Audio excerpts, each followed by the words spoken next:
Good morning student. देखो बेटा,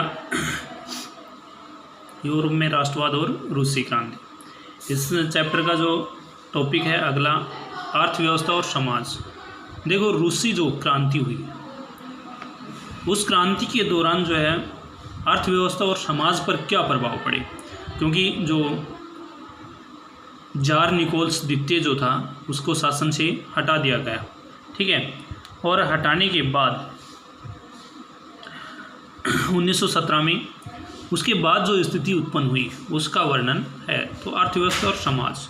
देखो बेटा, 20वीं सदी की शुरुआत में रूस की आबादी का एक बहुत बड़ा हिस्सा खेती बाड़ी से जुड़ा हुआ था। मतलब 20वीं जो सदी थी, ठीक है, उसके अंदर बहुत बड़ा हिस्सा जो है मेन है कि भूमिगत रूप से जुड़ा हुआ था खेती बाड़ी से। रूसी साम्राज्य की लगभग 85% जनता आजीविका के लिए खेती पर निर्भर थी। कितनी परसेंट? 85%।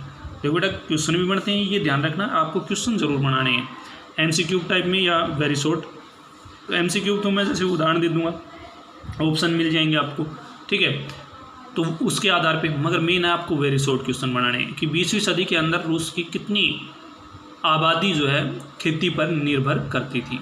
तो 85% आबादी या जनता आजीविका के लिए खेती पर निर्भर थी। 20वीं सदी में कितनी आबादी आजीविका के लिए खेती पर निर्भर थी? तो 85%, ठीक है। उसके बाद यूरोप के किसी भी देश में खेती पर आश्रित जनता का प्रतिशत इतना नहीं था।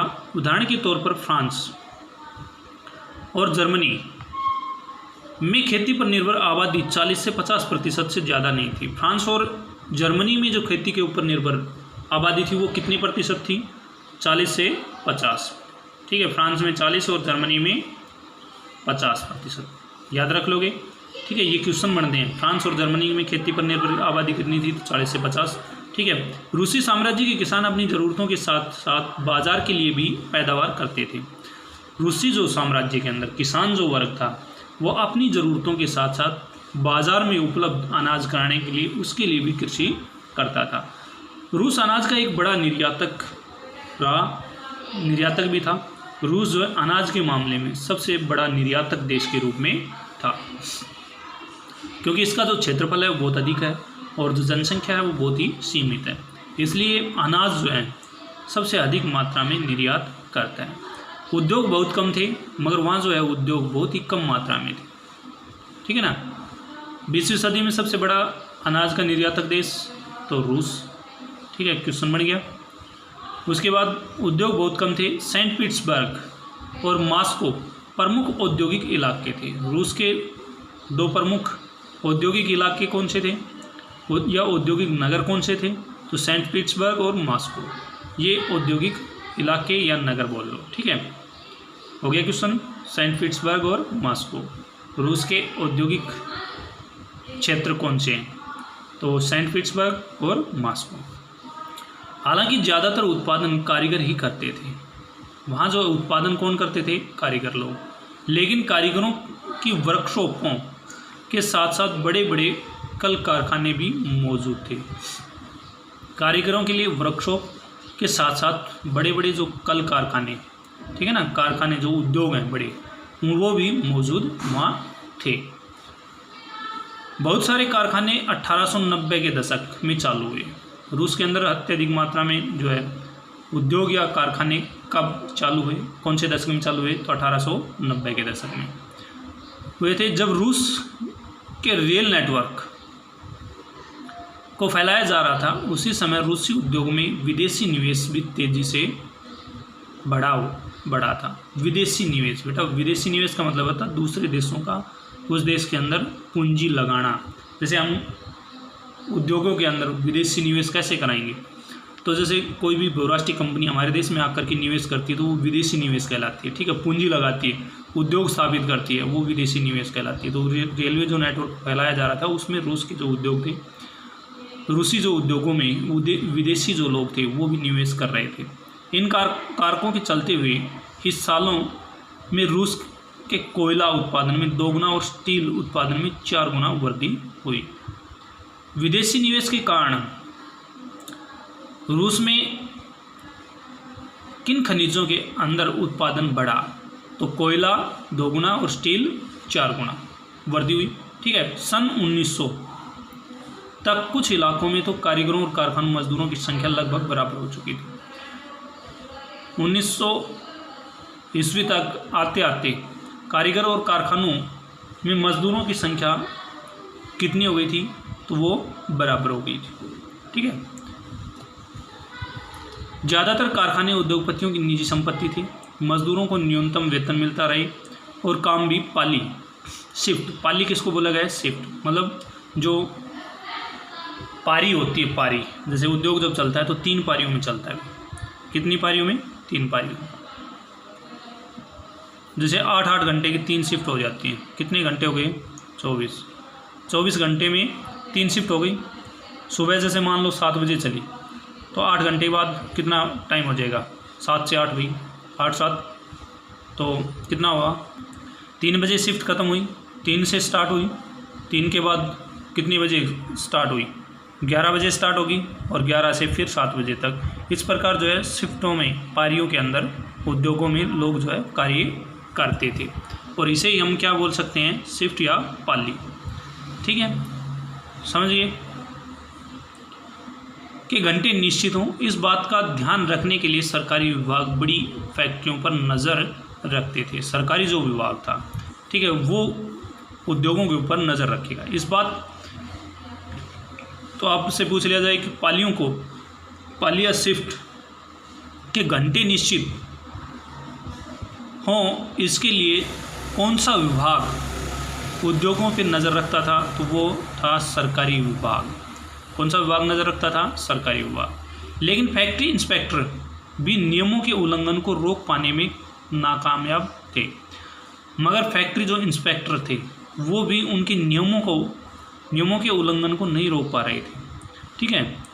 कारीगरों की इकाइयों और वर्कशॉपों में काम की पाली का प्राय 15 घंटे तक खींची जाती थी। पाली को जो है, जो एक पारी को, ठीक है, शिफ्ट को कितने घंटे तक, 15 घंटे खींची जाती थी। जबकि कारखानों में मजदूर आमतौर पर 10 से 12 घंटे की पालियों में काम करते थे, जबकि मजदूरों को मेहनताना कितना दिया जाता था, 10 या 12 घंटे का। तो अब आपसे पूछ लिया जाए कि जो है उद्योगपति पालियों को कितने घंटे खींचते थे, तो 15 घंटे। ठीक है। मजदूरों को आमतौर पर कितने घंटे की मजदूरी मिलती थी, तो वो 10 से 12 घंटे की। ठीक है। मजदूरों के रहने के लिए भी कमरों से लेकर डॉर्मेट्री, सोने के लिए बड़ा कमरा, सोने का स्थान, डॉर्मेट्री किसे कहा गया है, सोने के लिए बड़ा कमरा। ये क्वेश्चन बन जाता है डॉर्मेट्री से क्या अभिप्राय है, तो सोने के लिए जो स्थान होता है, ये कमरा होता है, उसको डॉर्मेट्री कहते हैं। ठीक है।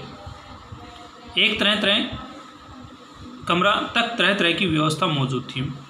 अब मजदूरों को रहने के लिए कैसी व्यवस्था थी, तो कमरों से लेकर सोने के कमरों तक की व्यवस्था जो है वहाँ मौजूद थी। सामाजिक स्तर पर मजदूर बटे हुए थे। सामाजिक जो स्तर है उसके आधार पर मजदूरों को बांटा गया था। कुछ मजदूर अपने मूल गांवों के साथ अभी भी गहरे संबंध बनाए हुए थे। बहुत सारे मजदूर स्थायी रूप से शहरों में बस चुके थे। भाई कुछ तो गाँवों से आते जाते थे, मगर कुछ एक मजदूर जो थे परमानेंट शिफ्ट हो गए थे शहरों के अंदर। उनके बीच योग्यता और दक्षता के स्तर पर भी काफ़ी फर्क था। अब शहर और गांव के माध्यम से उनकी योग्यता और दक्षता के अंदर भी काफ़ी फर्क महसूस किया जाता था। सेंट पीटर्सबर्ग के एक धातु मजदूर ने कहा था, धातु कर्मी मजदूरों में खुद को साहब मानते थे। धातु जो कर्मी थे वो मजदूर अपने आप को क्या मानते थे, साहब, मतलब अपने आप को उच्च अधिकारी मानते थे। तो सेंट पीटर्सबर्ग धातु मजदूर अपने आप को क्या मानते थे, तो साहब। याद रखोगे, ये क्वेश्चन बना है, ये क्वेश्चन लिखना है आपको। उनके काम में ज़्यादा प्रशिक्षण और निपुणता की ज़रूरत जो रहती थी, उनके काम के लिए प्रशिक्षण और निपुणता की अत्यधिक मात्रा में ज़रूरत होती थी, इसलिए वो क्या कहलाते थे, साहब। 1914 में फैक्ट्री मजदूरों में औरतों की संख्या 31% थी। अब आपसे पूछ लिया जाए कि रूस के अंदर जो है फैक्ट्री मजदूरों में औरतों की संख्या 31% कब थी, तो 1914 में। या 1914 में फैक्ट्री मजदूरों में औरतों की संख्या कितनी थी, तो 31%। लेकिन उन्हें पुरुष मजदूरों के मुकाबले कम वेतन मिलता था, मगर मजदूरी जो थी वो पुरुषों के मुकाबले क्या थी, कम थी। ये ध्यान रखना, क्या थी, कम थी। कितनी थी? मर्दों की तनख्वाह के मुकाबले आधे से 3/4 तक थी। अब आपसे रूस की जो पुरुष और महिलाओं की मजदूरी में अंतर बताओ। तो पुरुष और महिलाओं की मजदूरी में अंतर, मर्दों की तनख्वाह के मुकाबले आधे से 3/4 तक थी महिलाओं की सैलरी। याद रख, क्वेश्चन बन गया, आंसर ये है। ठीक है, मजदूरों के बीच मौजूद फासला उनके पहनावे और व्यवहार में भी साफ दिखाई देता था। दूसरा, मजदूरों के अंदर जो फासला अंतर किसके आधार पर दिखाई देता था? तो वो पहनावे और व्यवहार के आधार पर। ये भी क्वेश्चन बनता है कि भाई जो रूस में मजदूरों में फैक्ट्री में काम करने वाले मजदूरों के अंदर अंतर इसके आधार पर लगाया जाता था, तो वो पहनावे और व्यवहार के आधार पर। यद्यपि कुछ मजदूरों ने बेरोजगारी, आर्थिक संकट के समय एक दूसरे की मदद करने के लिए संगठन बना लिए थे, लेकिन ऐसे संगठन बहुत कम थे। कुछ एक जो फैक्ट्री मजदूर थे उन्होंने आपस में मिलकर के संगठन भी बनाए थे, मगर ये संगठन बहुत ही कम मात्रा में थे। ठीक है, अब देखो इनमें चित्र दिए गए भी। आपकी जो है 10वीं क्लास में जो मेन बोर्ड की परीक्षाएं होंगी उनके अंदर ये चित्र वाले क्वेश्चन जो है बहुत ही महत्वपूर्ण है। तो युद्ध से पहले सेंट पीटर्सबर्ग में बेरोजगार किसान। ठीक है, ये जो चित्र दिखाया गया है सेंट पीटर्सबर्ग में बेरोजगार किसानों की हालत दिखाई गई है। ठीक है, उसके बाद ये क्रांति के रूप में, क्रांति से पूर्व जो है रूस में डॉर्मेट्री में बने बंकर, सोते मजदूर, बंकरों में सोते हुए मजदूर, जैसे सोने के लिए इनके लिए बेड वगैरह की व्यवस्था कमरों की नहीं। ठीक है, तो पालियों के बारी बारी से सोते, परिवार के साथ नहीं रख सकते थे, मतलब परिवार नहीं रख सकते थे, ओनली मजदूर यहाँ सोते थे। ठीक है, उनके लिए ये व्यवस्थाएं थी। इन विभेदों के बावजूद जब किसी को नौकरी से निकाल दिया जाता था या उन्हें मालिकों से कोई शिकायत होती थी तो मजदूर एकजुट होकर हड़ताल भी कर देते थे। जब कोई शिकायत वगैरह होती थी तो वो एकजुट होकर के हड़ताल करते थे। 1986 से 97 के बीच कपड़ा उद्योग में और 1902 में धातु उद्योग में ऐसे हड़तालें काफ़ी बड़ी संख्या में आयोजित की गई। अब आपसे पूछ लिया जाए कि भाई कपड़ा उद्योग में हड़ताल कब हुई? तो 1896 से 1997 के बीच। धातु उद्योगों में हड़ताल कब हुई? तो 1902 में। 2 क्वेश्चन बन गए। देहात की ज़्यादातर ज़मीन पर किसान खेती करते थे, लेकिन विशाल संपत्तियों पर सामंत और राजशाही ऑर्थोडॉक्स रूढ़िवादी चर्च का कब्जा था। मेन है कि देहाती जो ज़मीन थी उन पे किसान जो खेती करते थे, मगर उस खेती के ऊपर किनका अधिकार था? तो वो सामंतों, राजशाही और ऑर्थोडॉक्स जो रूढ़िवादी जो विचारधारा के लोग, जो चर्च के मालिक, ईसाई जो चर्च होता है उसका अधिकार था। मजदूरों की तरह किसान भी बटे हुए थे, किसान बहुत धार्मिक स्वभाव के थे। इक्का दुक्का अपवादों को छोड़ दिया जाए तो वे सामंतों और नवाबों का बिल्कुल सम्मान नहीं करते थे। इक्का दुक्का जो अपवाद को छोड़ दिया जाए तो सामंत और नवाब जो लोग थे उनका बिल्कुल भी सम्मान नहीं करते थे। नवाबों और सामंतों को जो सत्ता और हैसियत मिली हुई थी वह लोकप्रियता की वजह से नहीं, बल्कि जार के प्रति उनकी निष्ठा और सेवा के बदले मिली हुई थी। ठीक है, यहाँ की स्थिति फ्रांस जैसी नहीं थी। मिसाल के तौर पर फ्रांसीसी क्रांति के दौरान ब्रिटेनी के किसान न केवल नवाबों का सम्मान करते थे, बल्कि उन्होंने नवाबों को बचाने के लिए बाकायदा लड़ाइयाँ भी लड़ी। इसके विपरीत रूस के किसान चाहते थे कि नवाबों की ज़मीन छीनकर किसानों के बीच बांट दी जाए। बहुधा लगभग लगान भी नहीं चुकाते थे। कई जगह तो जमींदारों की हत्या भी की जा चुकी थी। 1902 में दक्षिणी रूस में ऐसी घटनाएं बड़े पैमाने पर घटी। 1905 में तो पूरे रूस में ऐसी घटनाएं घटने लगी। जमींदारों की जो मृत्यु थी भी वो कब होने लगी? दक्षिणी रूस में, तो 1902 में। ठीक है, और 1905 में परिपूर्ण रूस के अंदर ऐसी घटनाएं घटने लगी। रूसी किसान यूरोप के बाकी किसानों के मुकाबले एक और लिहाज से भिन्न थे। यहाँ के किसान समय समय पर सारी ज़मीन को अपने कम्यून मीर को सौंप देते थे।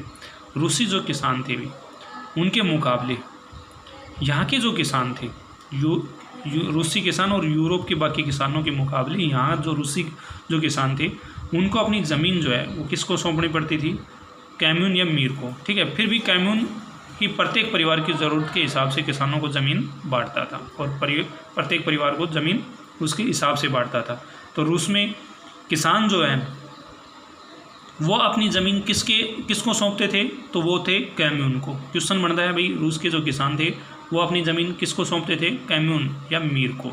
ठीक है, और वो किस प्रकार वितरित करता था, तो वो प्रत्येक परिवार की ज़रूरत के हिसाब से। ठीक है, तो ये क्वेश्चन बनते हैं बेटा, यही आज के लिए, बाकी कल पढ़ाएंगे।